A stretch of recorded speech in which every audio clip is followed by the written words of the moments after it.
Halo semuanya, kembali lagi ya. Kali ini kita akan belajar untuk persiapan penilaian akhir semester ganjil mata pelajaran kimia.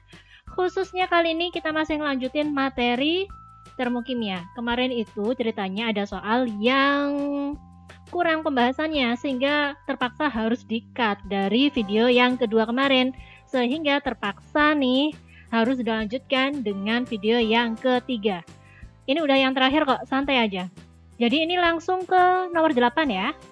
Yang nomor 8, berdasarkan tingkat energinya, mengapa reaksi eksoterm memiliki delta H negatif sedangkan reaksi endoterm delta H lebih besar dari 0? Jelaskan. Ini berarti kita harus menggunakan grafik yang menunjukkan tingkat energi dari produk maupun dari reaktan. Oke, yang pertama kita bahas untuk reaksi eksoterm terlebih dahulu ya. Pada kondisi eksoterm, kita memiliki entalpi dari produk itu lebih kecil daripada entalpi dari reaktan.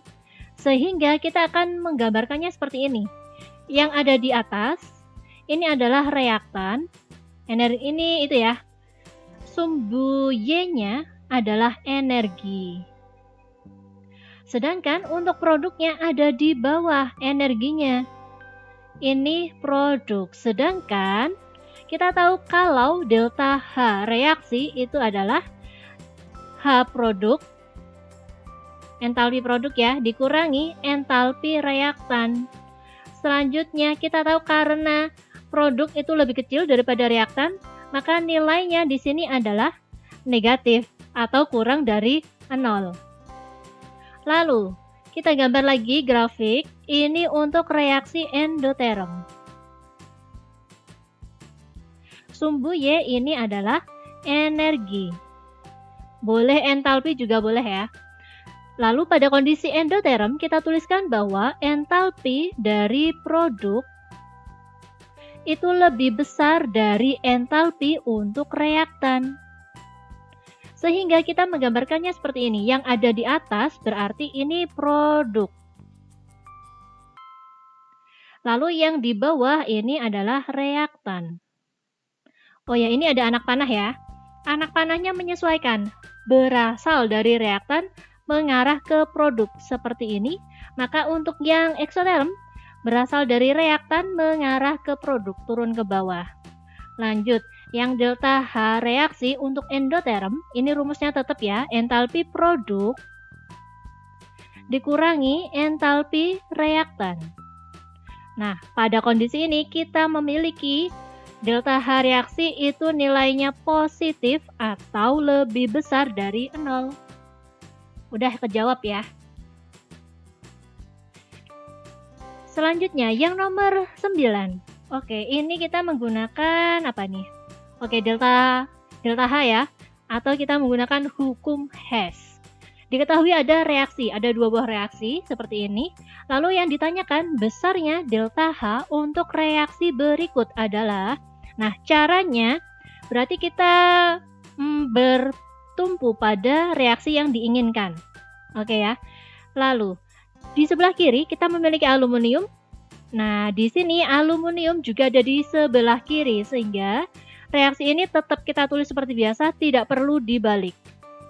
Saya tuliskan di sini 2Al plus 3/2 dari oksigen berubah menjadi Al2O3. Delta H ini berarti tetap min 1680. Lalu oke, Fe2O3 ya, ada di sini di sebelah kiri, sedangkan yang di sini ada di sebelah kanan. Sehingga ini harus dibalik. Ini dibalik. Selanjutnya, ini koefisiennya 1 ya. Sedangkan di sini koefisiennya 2. Berarti ini selain dibalik juga dikali dengan setengah atau dibagi 2. Sama aja kan? Berarti saya tuliskan reaksi ini dengan cara dibalik dan dikali setengah, yaitu menjadi Fe2O3 berubah menjadi 4Fe berubah menjadi 2Fe, lalu ditambah dengan angka 3 dikali setengah, hasilnya adalah 3/2, oksigen. Nah, delta H-nya ini berarti kan dibalik, maka hasilnya adalah positif 1680 dikali setengah ya. Berarti ini harus dibagi 2. Nah, yang sama boleh dicoret. Yang sama mana nih? Oke, oksigen ya. Ini oksigen kita coret, oksigen kita coret. Ada lagi? Udah ya. Itu aja yang dicoret. Sisanya kita tuliskan 2Al plus Fe2O3 berubah menjadi Al2O3 plus 2Fe. Nah, sekarang untuk delta H. Delta H-nya ini berarti tinggal dijumlahkan. Oke, untuk entalpi reaksi dijumlahkan, maka delta H juga dijumlahkan ya, bukan dikali. Kalau dikali itu adalah reaksi kesetimbangan. Sehingga di sini saya punya delta H sama dengan min 1680. Ini berarti positif. Ini positif 840 ya ini. Sehingga saya dapat negatif 840, satuannya sama, yaitu kilojoule. Maka jawabannya adalah yang A. Oke, lanjut. Yang nomor 10. Diketahui data sebagai berikut. Hitunglah delta H yang terjadi pada reaksi pembakaran etuna C2H2. Nah, kalau yang ini berarti saya tuliskan reaksinya dulu ya. C2H2 direaksikan dengan oksigen berubah menjadi CO2 dan juga H2O. Nah, karbonnya ada 2, maka di sini saya tulis 2. Hidrogen ada 2, hidrogen ada 2. Untuk oksigen boleh kalian setarakan, boleh enggak. Mengapa? Bentar ya. Mengapa boleh disetarakan, mengapa enggak? Karena O2 itu adalah unsur di mana delta H pembentukan standar untuk unsur itu akan selalu 0 nilainya, sehingga boleh disetarakan, boleh enggak, karena enggak akan berpengaruh. Lanjut. Oh ya, ini kita berarti menghitung nilai delta H reaksi standar berdasarkan delta pembentukan. HF itu pembentukan ya, standar untuk masing-masing zat. Rumusnya, delta H reaksi standar sama dengan delta HF, pembentukan ya, pembentukan standar dari produk, dikurangi delta HF standar untuk reaktan. Kita punya produk berupa CO2 ya, jumlahnya 2, sehingga ini saya kasih kurung lagi untuk delta HF dari CO2 dikali 2 karena koefisien 2 ditambah dengan delta HF standar dari H2O. Koefisiennya 1 jadi nggak masalah. Lalu dikurangi delta HF reaktan. Ini berarti kita punya delta HF standar untuk C2H2. Oke, langsung CO2. CO2 adalah ini. Ini berarti harus dikali 2 ya. Dikali 2 hasilnya adalah negatif 188,1 ditambah delta HF dari H2O. H2O berarti yang ini negatif. Berarti ini saya kasih kurung negatif 68,3. Nah, ini negatif ya untuk reaktan. Untuk C2H2 delta HF-nya negatif ternyata di sini. Maka ini saya kurung lagi negatif 54,2. Sehingga yang ini min 188,1 dikurangi 68,3. Negatif bertemu negatif berarti positif 54,2. Hasilnya adalah negatif 202,2. Satuannya kita ikut yang ini, kilokalori.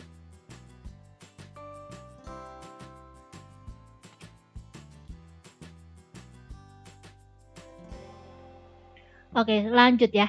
Yang nomor 11, diketahui energi ikatan. Nah, ini macam-macam banyak. Lalu yang diminta adalah hitung delta H reaksi dari reaksi ini. Nah, ini saya memiliki tips di mana kita gambar aja ya. Kita gambar dari C3H6 menjadi produknya yang ini, yaitu C3. Oke, berarti 1, 2, 3, H6. Artinya 1, 2, 3. Ini ada ikatan rangkap, ini gini, lalu ini gini.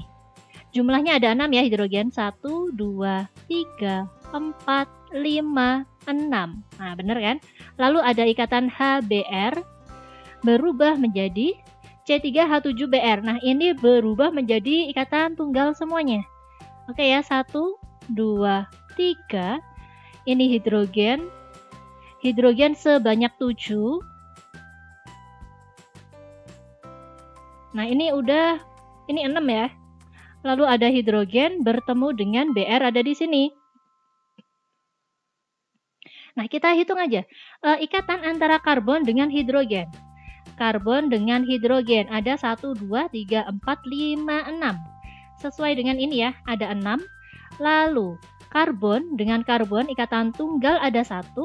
Karbon ikatan rangkap ada 1 juga. Nah, ada ikatan antara hidrogen dengan Br, ini juga 1.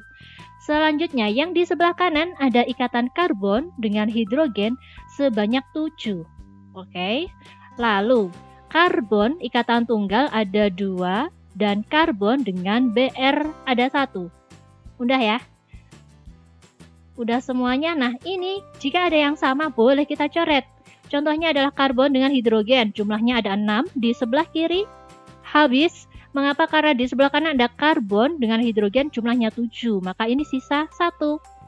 Karbon dengan karbon ini juga habis ya. Ini berarti sisa 1. Nah, selebihnya udah nggak ada yang sama. Sehingga baru kita masukkan nilainya. Karbon ikatan rangkap adalah 614. Hidrogen dengan Br ini 366. Nah, kita jumlahkan. Ini 0, nyimpen 1. Berarti ini 8, ini 9. Sedangkan yang sebelah sini, nah ini 1, ya. Karbon hidrogen 413, karbon-karbon 348, karbon dengan Br 276. Nah, kita jumlahkan ini dapatnya 1037. Nah, rumusnya bentar ya. Delta H reaksi itu adalah energi ikatan dari reaktan dikurangi energi ikatan untuk produk. Nah, berarti kita punya yang ini 980 dikurangi 1037. Nilainya adalah negatif 57. Satuannya adalah kilojoule per mol.